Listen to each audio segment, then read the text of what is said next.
बच्चों, मैं जा रही हूँ काम पर, आने में शाम हो जाएगी। मीनू और उसकी छोटी बहन घर पर अकेली रहते थे। जब उसकी माँ काम पे जाया करती थी, मीनू अपनी छोटी बहन के अच्छे से ख्याल रखती। दीदी, रोज आप कितना प्यार से खाना खिलाती हो।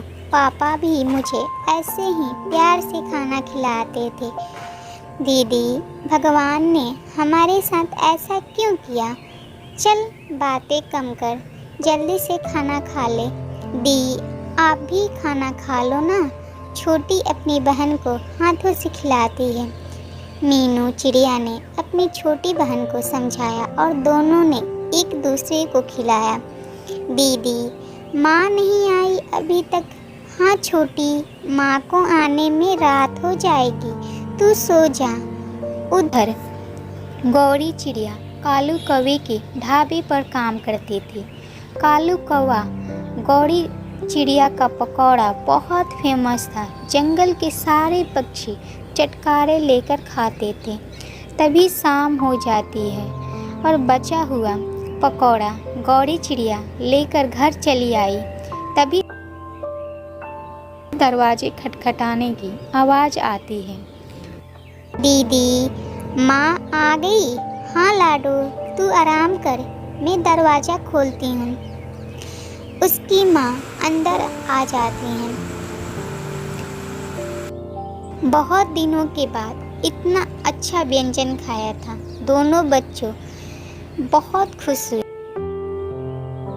माँ, जब घर आते वक्त कल भी पकौड़े लाना। ठीक है बेटा। ऐसे ही कुछ दिन बीत गया। कालू कौवा का काम 2 गुना हो चुका था। जैसे पकौड़ा बनता और कुछ ही देर में चट हो जाते। कालू, इतने सारे पैसे क्यों रखे हो? लाओ, मैं संभाल कर रख देती हूँ। नहीं रानो, ये पैसे मुझे उस चिड़िया को देना है जिस चिड़िया की वजह से हमारा कारोबार चलता है। कालू, इतने सारे पैसे किसी और के देना, दिल घबरा रहा है। इतना पैसा किसी दूसरे को देकर देना। रानो, चिड़िया को पैसे देने होंगे तभी तो काम करेगी, नहीं तो वो काम नहीं करेगी। गौरी चिड़िया का तनख्वाह मिली थी। चिड़िया पैसे मिला था।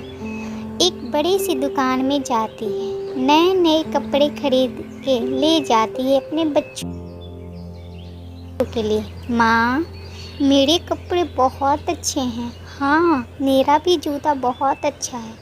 हाँ मेरी बच्ची, बस मेरी बच्ची, हमारे दिन बदल गए। इस महीने के कुछ पैसे और अगले महीने के पैसे मिलाकर हम अपना काम स्टार्ट कर देंगे। उधर रानो कभी अपने पति कालू से कहती है, कालू, जब से उस पैसे को तुमने चिड़िया को दिया है, मेरा तो नींद और चैन खो गया है। क्यों ना मैं उस चिड़िया के साथ रहकर पकौड़ा बनाना सीख लूँ। वे पैसे बच जाएंगे। हाँ, तुम बना लोगी पकौड़ा? तो क्या, सीख लूँगी। अगले ही दिन रानो कभी ढाबे पर आ जाती है। चिड़िया, पकौड़े में कौन कौन सा मसाला डाला है? मालकिन जी, मैं पकौड़ा अभी तल रही हूँ, आप और काम देख लीजिए। चिड़िया, मुझे बचपन से ही खाना बनाना सीखना था, पर मेरी माँ बचपन में ही चल बसी। तुमसे बनाना सीख लूँ? रानो बहन, ये तो अच्छी बात है, कभी अपने बच्चे के लिए खाना बनाना पड़ सकता है। ऐसे ही 3 से 4 दिन हो गया और रानो कभी चिड़िया से खाना बनाना सीख लेती है। अगले ही दिन जब गौरी चिड़िया काम पर आती है तब ढाबे पर जाती है और उधर से रानो कहती है, चिड़िया, अब तुम्हारी ज़रूरत नहीं है, तुम यहाँ से जा सकती हो। मैंने पकौड़ा बनाना सीख लिया है, मैं अपने ढाबे का पकौड़ा खुद ही बनाऊंगी।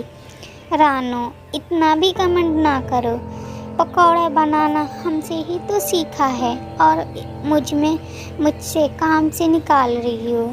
चिड़िया, मुफ्त में काम करना है तो करो, खाना तो मेरी पत्नी ही बनाएगी। चिड़िया वहाँ से निराश मन से घर लौट आती है। पकौड़ा बनाती है और तभी चील आता है। एक प्लेट पकौड़ा देना, अभी लाया। कालू, इस पकौड़े में पहले वाला स्वाद नहीं है, नया ट्राई करो। अच्छा। चील वहाँ से चला जाता है। जी, हमसे गलती कर दी, लालच में आ गई, चिड़िया को निकाल दिया। मैं जाती हूँ और बुलाकर लाती हूँ। फिर रानो कभी चिड़िया के घर चली जाती है और वहाँ जाती है तो देखती है चिड़िया के घर के बगल के पेड़ के नीचे ढाबा बनाया है कर, और इतनी सारी ग्राहक की लाइन लगी हुई थी। आ जाओ रानो। चिड़िया, मैं तुम्हें काम पर वापस बुलाने आई हूँ, मेरे साथ चलो, मेरे होटल में काम करो। रानो बहन, बहुत बहुत धन्यवाद कि आपने मुझे काम से निकाला और अपना ढाबा बना लिया। अब देखो, मेरा ढाबा तुम्हारे होटल से ज़्यादा चलता है, किसी का काम नहीं करूँगी, तुम यहाँ से जाओ। रानो कवि ने अपने पैर पर कुल्हाड़ी मार लिया।